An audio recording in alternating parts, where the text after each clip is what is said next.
Over the years, many artists have failed to meet their audience's hopes, leading to huge disappointment from their fans. Whether it's an artist experimenting with a new genre like Kid Cudi's Speed and Bullet to Heaven, or playing it safe like Eminem's Revival, one of the worst feelings in music is when a highly anticipated album just isn't it. But no album has missed the mark more than Chance the Rapper's The Big Day.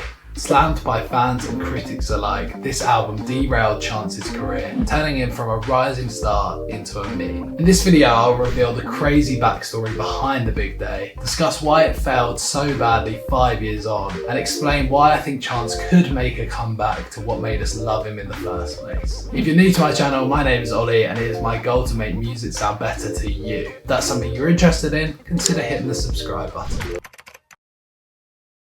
For those who don't know, Chance the Rapper is a Chicago-born hip-hop artist known for his unique style and independent approach to music. He gained widespread attention with his second mixtape, Acid Rap, which released in 2013, which received critical acclaim for its blend of rap, soul and jazz influences. What stood out about Acid Rap was Chance the Rapper's ability to mix reflective lyrics with vibrant energy, creating a fresh, dynamic sound that few artists had achieved so early in their careers. The mixtape became an instant classic with standout tracks like Cocoa Butter Kisses and Acid Rain. In 2015, Chance the Rapper began working with his idol and fellow Chicago-born rapper Kanye West on Kanye's upcoming project, The Life of Pablo. This collaboration was huge validation for Chance, as Kanye's The College Dropout was the first album he ever listened to. It felt like a full circle moment. The two developed a great working relationship, with Kanye even making a special appearance at Chance's Coloring Day concert. In 2016, Chance released his third mixtape, Coloring Book, which solidified his status in the music industry. It earned him 3 Grammy Awards, including Best Rap Album,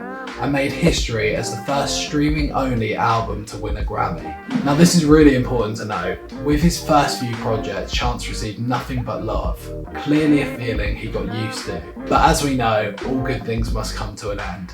We'll get to that later. The most impressive aspect of Chance's career is that he achieved all of his success independently without help of a label. As a hip-hop artist, reaching a point of critical acclaim and commercial success without a label is virtually unheard of. In an interview with the Ricky Smiley Morning Show, Chance emphasised that being independent allows him to maintain an organic connection with his music and avoid the constraints of major labels. He also turned down significant financial offers from record labels to retain his independence, ensuring he can create music on his own terms without external pressures. Everything seemed to be going perfectly for Chance the Rapper. It seemed like he had the world eating out the palm of his hand, but then... I did not love a single song from this album, not one single track. But this album to me just does not hit any places creatively, and it definitely doesn't hit any places when it comes to introspective writing, any kind of emotional depth. He's really trying hard to produce something great here, and it just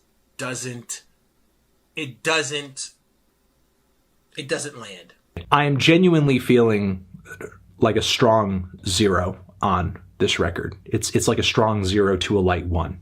It's a strong 0 to a light 1. The Big Day was so poorly received by fans and critics alike that it completely shifted people's perception of him. But why was the album so bad? Let's talk about what was going on behind the scenes during this album.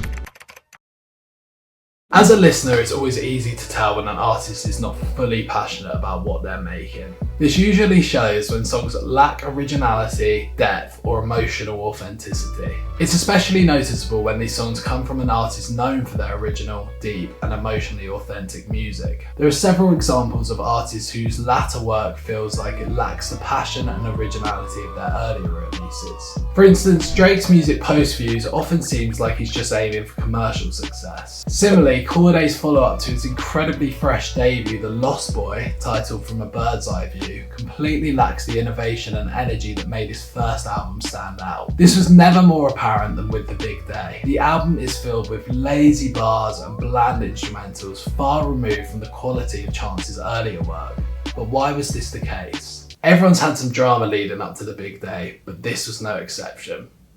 Couldn't resist. Chance and his manager Pat Corcoran, aka Pat the Manager, enjoyed a successful relationship early on, with Pat playing a critical role in Chance's rise to fame and helping navigate his career. They shared a vision that drove Chance's success as an independent artist. However, their partnership soured over disagreements on business and creative decisions.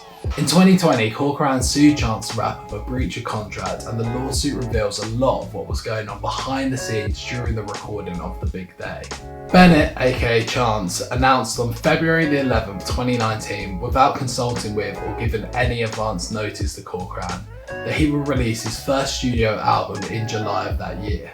Given the significant amount of work, care and attention needed to produce an album, Corcoran expressed concern with the projected release date Bennett had unilaterally announced for the album. Corcoran knew, in the view of the commitments Bennett had in early 2019, including his own wedding, it was likely there was not enough time for the creative process that was involved in releasing an album, and Corcoran advised Bennett in that regard. The statement then goes on to read that Chance's recording efforts were compromised by unproductive and undisciplined studio sessions, and that procrastination and lackadaisical effort resulted in freestyle-driven product of subpar quality, a complete deviation from the meticulous writing process that brought Bennett fame for his wordplay and wit.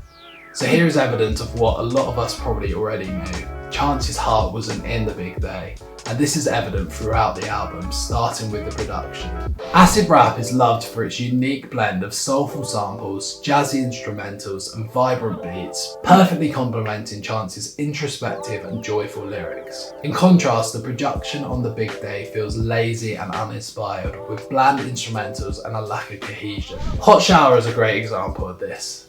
The beat is simplistic and repetitive, lacking depth and complexity. The minimalistic production doesn't evolve, making it sound boring and uninspired. The instrumental for Big Fish is equally bland and forgettable, failing to create an impactful atmosphere.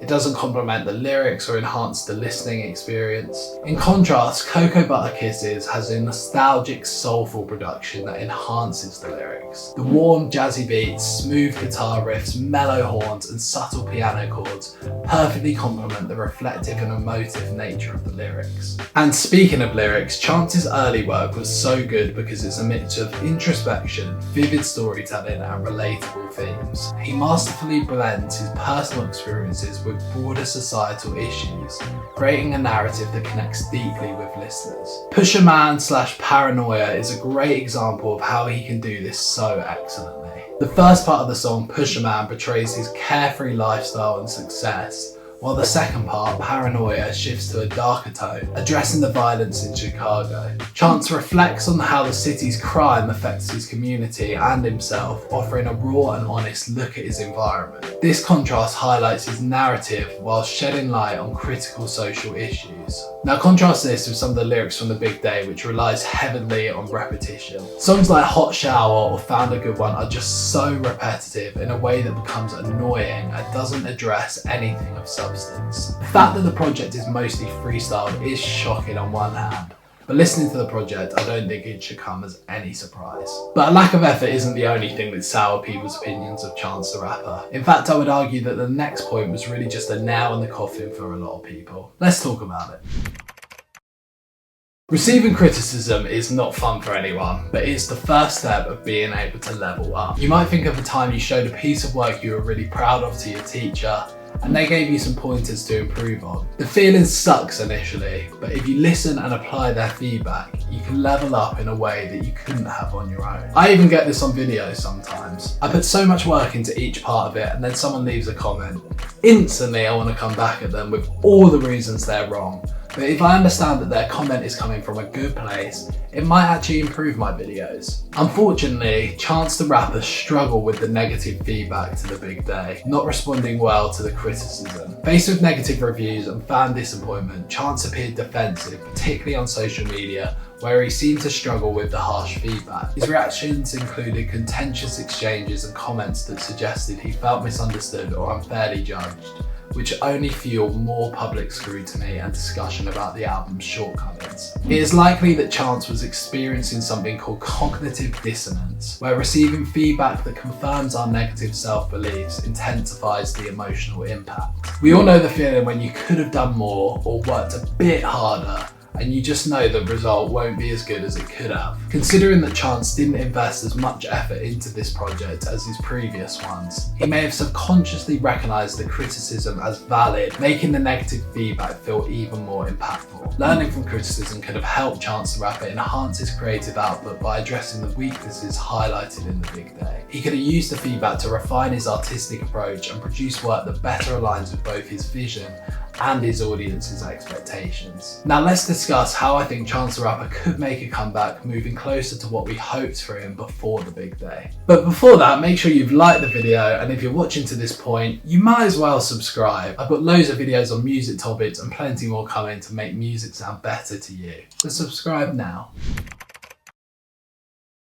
Throughout this video, I've highlighted examples of albums that failed to meet fan expectations, typically from artists who had already reached their peak and had a dedicated fan base ready for their next release. However, the big day was particularly damaging to Chance the Rapper's reputation, drastically changing how fans viewed him, from seeing him as the next Kanye or Drake to losing interest in his future endeavours. After this setback and a period of little communication, Chance has re-emerged with a few singles that mark the return to a style of his earlier works, characterised by warm, soulful instrumentals and his distinctive charismatic delivery. Among these new releases, Buried Alive stands out, not necessarily as the best song, but because it tackles a significant amount. As previously discussed, Chance shines brightest when his music is deeply rooted in substance, intertwining his personal experiences with broader social commentary. His most impactful work features introspective lyrics that reflect on his life, community, and the wider world,